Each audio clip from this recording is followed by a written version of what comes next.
Madame, Monsieur, merci de nous retrouver sur Équinoxe Télévision. C'est la revue des grandes unes qui démarre à l'instant. On va commencer tout d'abord par regarder justement les premières pages des journaux parus en kiosque ce matin. On commence avec la nouvelle expression qui parle de liberté d'expression ce matin. Le pouvoir durcit la répression, nous renseigne donc la nouvelle expression dans sa parution de ce jour.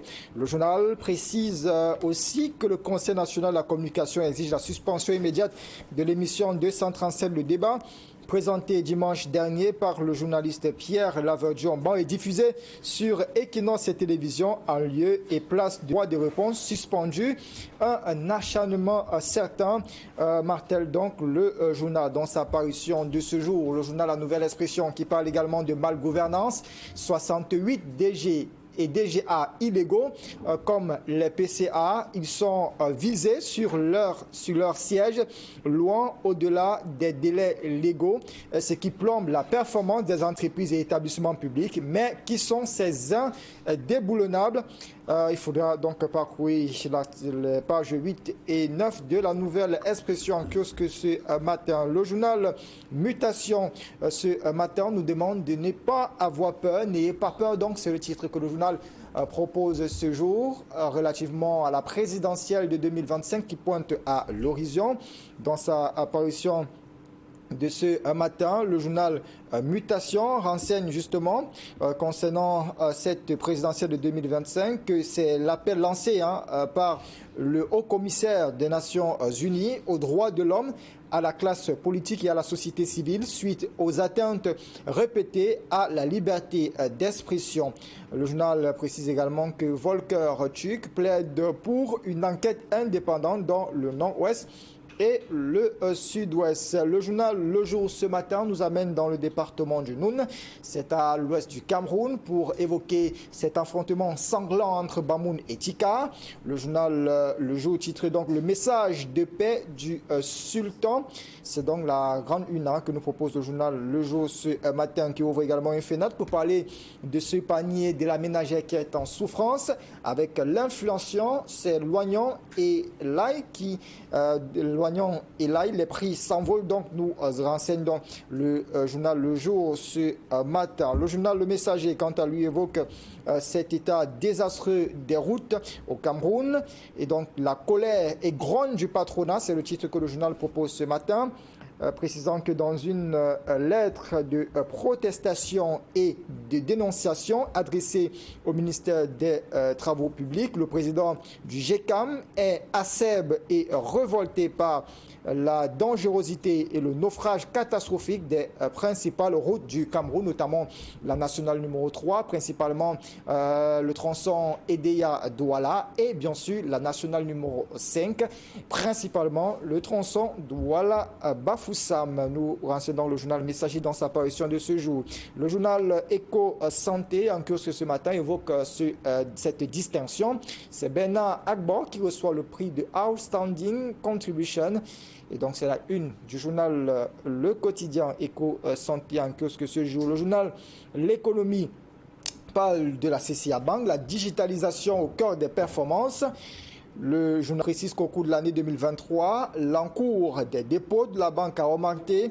Aussi, 43 679 comptes ont été ouverts dans cet établissement de crédit. Le journal L'économie quotidien qui renseigne également ce matin que l'huile de palme relativement à l'huile de palme, la production va baisser au troisième trimestre de 2024 et c'est avec cette alerte lancée par le journal L'économie quotidien qu'on va abréger cette première partie justement de la revue des grandes unes. On va rentrer de plein-pied dans le débat et l'un de nos invités nous a dit à rejoindre sur le plateau. Formi Armstrong Sanda est avec nous. Bonjour et bienvenue. Good morning, Fabrice Elomo. Good morning. Viewers of Équinoxe and especially fans of this very important program, La Revue des Grandes Unes. It's always a pleasure to talk about what newspapers are saying in Cameroon. Good morning. Et voilà, le décor est donc planté. On va entrer de plein pied dans ce sujet qui fait la une de la nouvelle expression ce matin. C'est la suspension immédiate de l'émission 237, le débat exigé par le Conseil national de la communication. L'émission présentée dimanche dernier par le journaliste Pierre Lavediomban a lieu et place de droit des réponses qui a été précédemment également suspendu par le CNC formé en 60 ans. Qu'est-ce qu'il faut comprendre de cette nouvelle sortie du CNC? Comment on peut apprécier cette actualité aujourd'hui? You know, when I read the last warning message from the National Communication Council and a call for Équinoxe to close down and to stop the broadcast of the program Détenons, débat that was broadcast last Sunday in the place of the program Droit de Réponse presented by Juval Fongwa, I got this thing in my mind. I immediately got my mind back to what happened in March, the 12th of March 2024, an outing from Cameroon's Minister of Territorial Administration.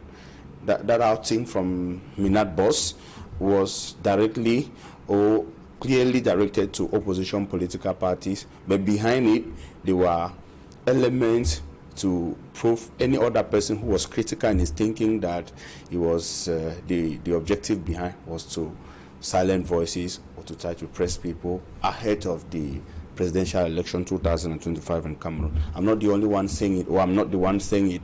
It was even viewed from that same angle by international rights groups like Human Rights Watch and many other international rights groups. Fabrice Elomo, I read that same information on our Équinoxe platform, or on our newsroom platform. So I was like asking myself, Détenons débat is not droit de réponse. The presenter is different. The platform is not the same. Le décor est différent. The studio is different. The name is different. The concept is different. Everything about it is different.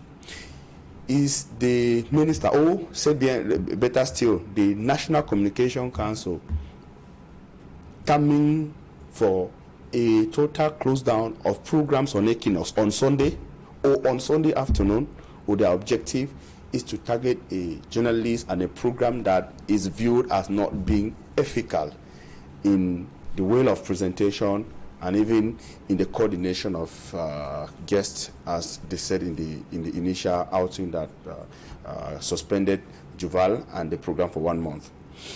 Because if the objective was to be able to target an individual or a journalist whom, according to them, is not being ethical, is not being professional as they would have loved him to be, then the House has respected, asking the journalist to stay within the period to respect the suspension.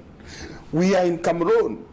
Fabrice, I don't need to tell you and tell Cameroonians that many media organs have actually openly refused to respect decisions from National Communication Council, and they are operating in Cameroon. They didn't run. They don't go out. They even came on the same programs.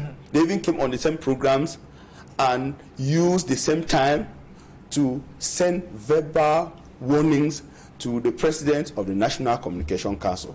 Some went as far as digging into his family. The same journalists who are suspended in media organs in Cameroon, we've seen it happen. Cameroonians have seen that happen. But at any time that they concern Équinoxe, for the number of years I've been with Équinoxe, when at any time that the journalist of Équinoxe was called, maybe for questioning, we not hesitate. The journalists have always gone to do so. At any time that there was some suspension, we've respected it. But the paradox is what is happening right now.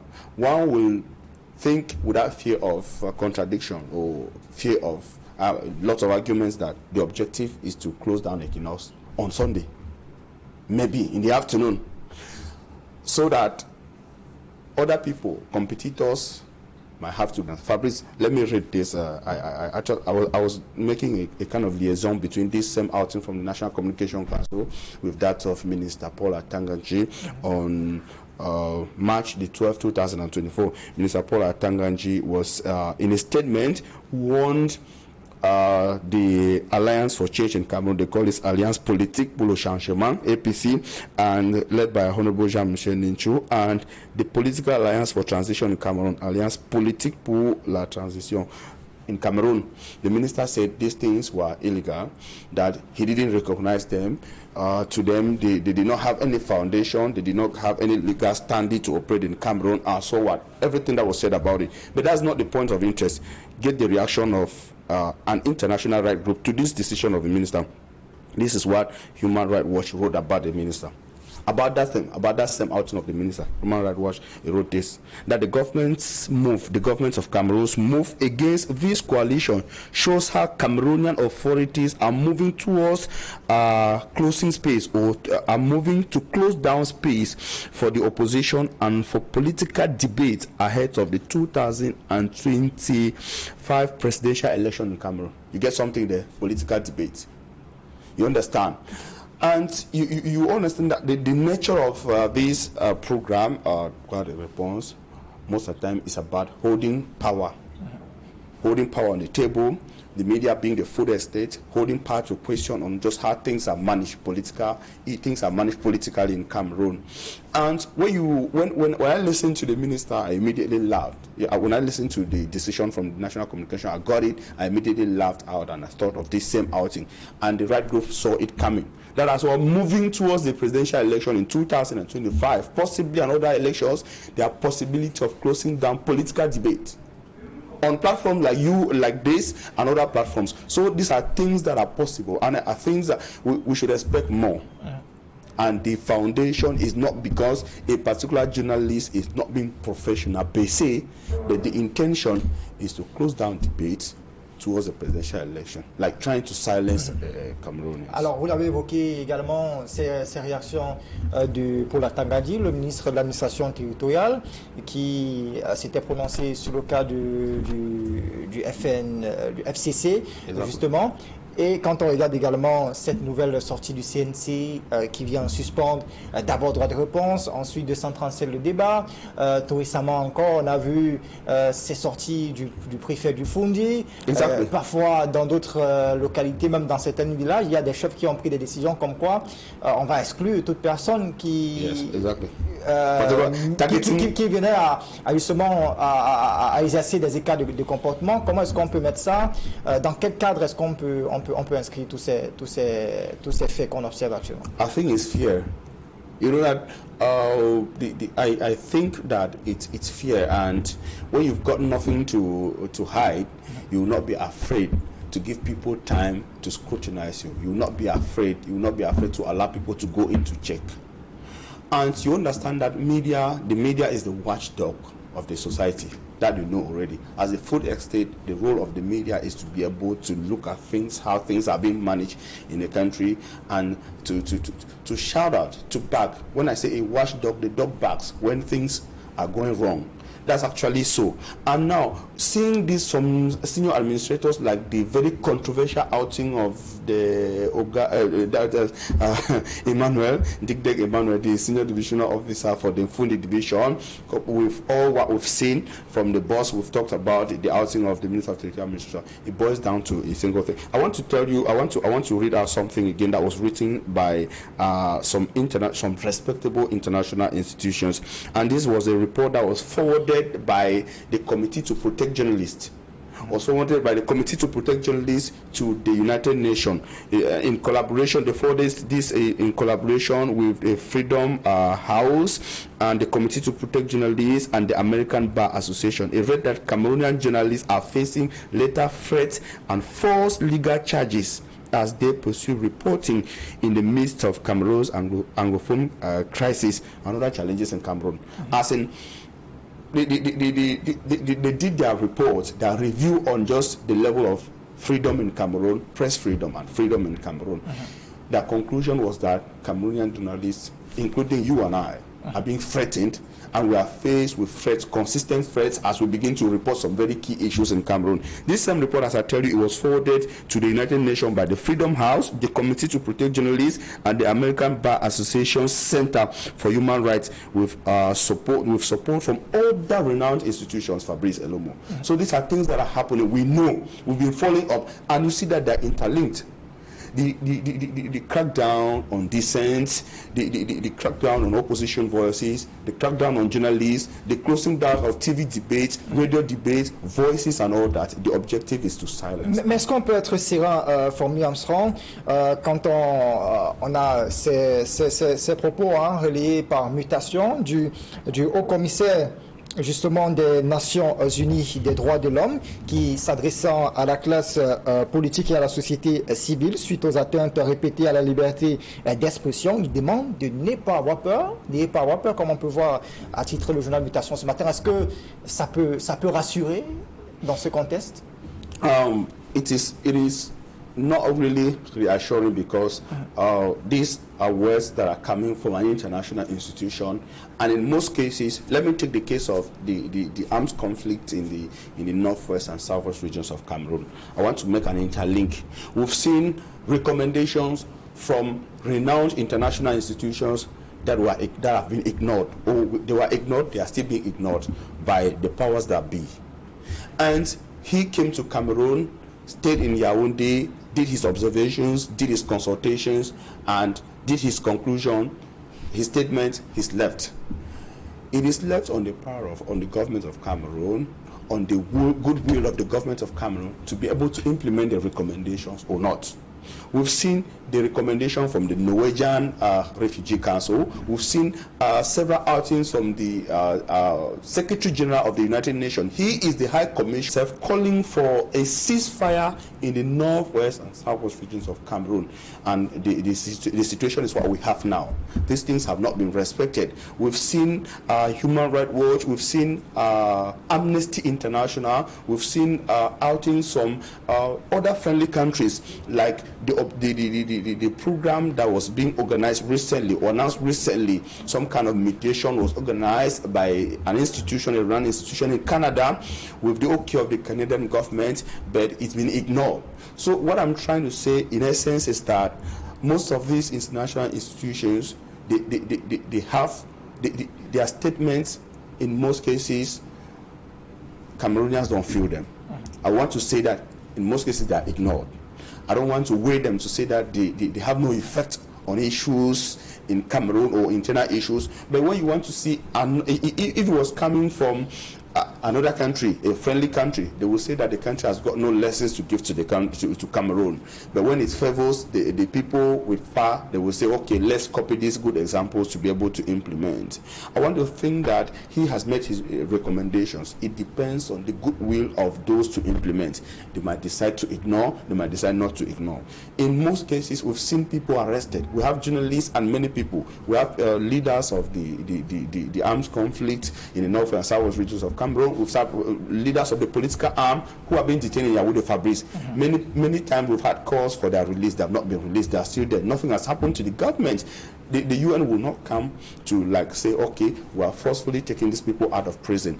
If a journalist is taken and locked up, I don't think they can continue to mount pressure and use other means, and Cameroon must get to an angle where they have no other option before they will tend to respect these institutions and integrate. Très bien, j'aimerais qu'on aborde cet autre sujet concernant la colère et la grogne du patronat, du GECAM.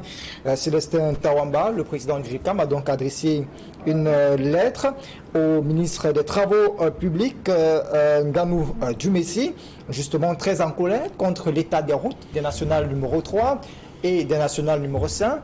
Justement, je vous lis un extrait de cette lettre. Nous avons l'honneur de venir par la présente exprimer notre vive préoccupation concernant la dégradation continue de notre réseau routier et notamment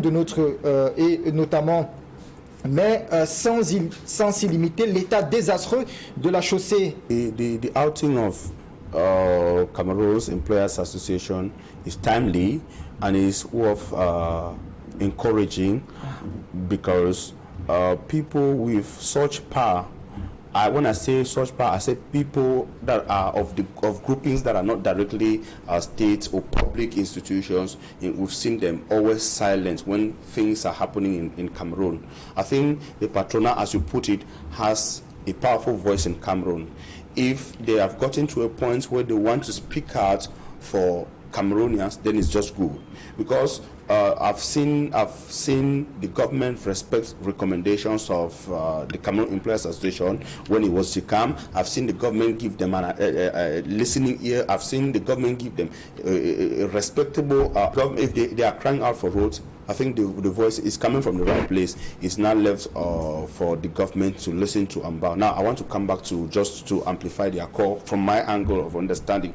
I want to say that this particular road, Fabrice Elomo, Douala Yaoundé, is the busiest highway in Cameroon. Douala Bafoussam should be on the second position. Then in that order, Yaoundé Bafoussam should be on the second position. Then Douala Bafoussam. Et ce sont les axes qui ont enregistré beaucoup d'accidents ces derniers jours. That's exactly what I want to say. But when you see the size of the roads, before talking about the deplorable nature, you cry for your dear country.